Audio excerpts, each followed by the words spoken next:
Sammy Jay slipped out of the other side of the spruce tree, and without a sound hurried over to Chatterer's storehouse. End of Chapter 1. Chapter 2 of The Adventures of Sammy Jay by Thornton Burgess. Chapter 2. A Bitter Disappointment. As he flew through the Green Forest, Sammy Jay chuckled and chuckled to himself. It wasn't a good chuckle to hear. It was the kind of chuckle that only folks who are doing wrong, and think they are smart because they are doing wrong, use. Sammy Jay thought that he was smart, very smart indeed. He had screamed and shrieked and made a great fuss over nothing at all, until Chatterer the Red Squirrel had come hurrying over to find out what it all meant. Then Sammy Jay had slipped away unseen and come straight to the storehouse of Chatterer the Red Squirrel. This particular storehouse had once been the home of Blacky the Crow. When Blacky deserted it for a new home, Chatterer had taken it for a storehouse.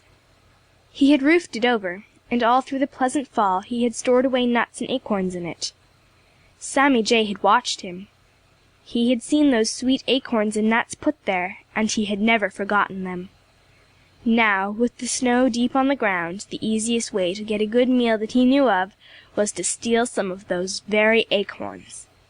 So he chuckled as he pulled apart the roof of Chatterer's storehouse in search of those acorns. Now, Chatterer the Red Squirrel is quite as smart as Sammy Jay. Indeed, he is very much like Sammy Jay, for he is a mischief maker and a thief himself.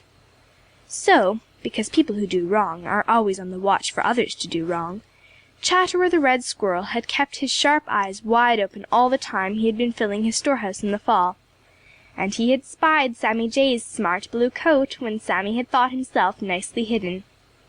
Chatterer had known what Sammy Jay was hiding there for. His sharp eyes snapped, but he went right on filling his storehouse just the same.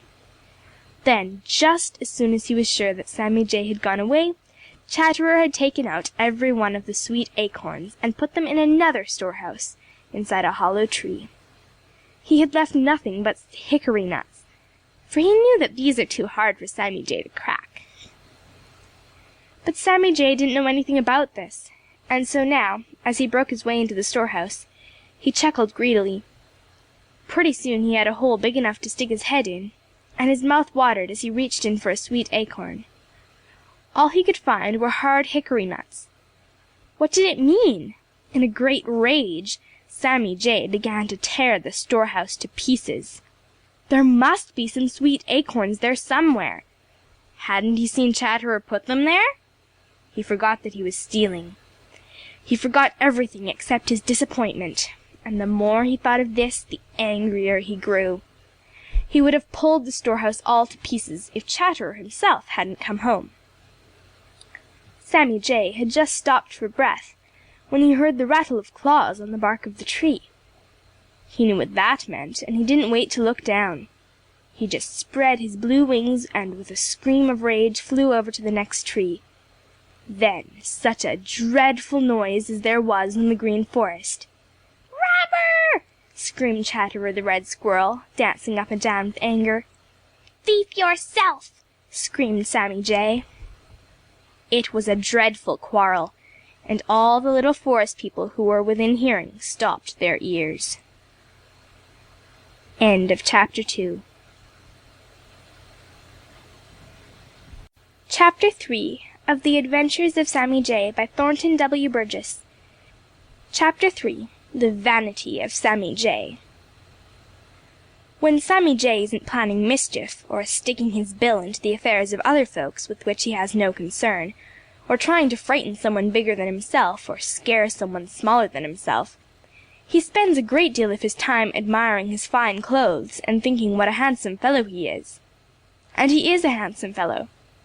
Even Chatterer the Red Squirrel, who is always quarreling with him, admits that Sammy Jay is a handsome fellow. He carries himself proudly when he thinks anyone is looking. His shape is very trim and neat, and he is a very smart-looking fellow indeed. And his coat! Was there ever such a coat before? It seems as if Old Mother Nature must have cut off a little piece of the sky when it was bluest on a summer day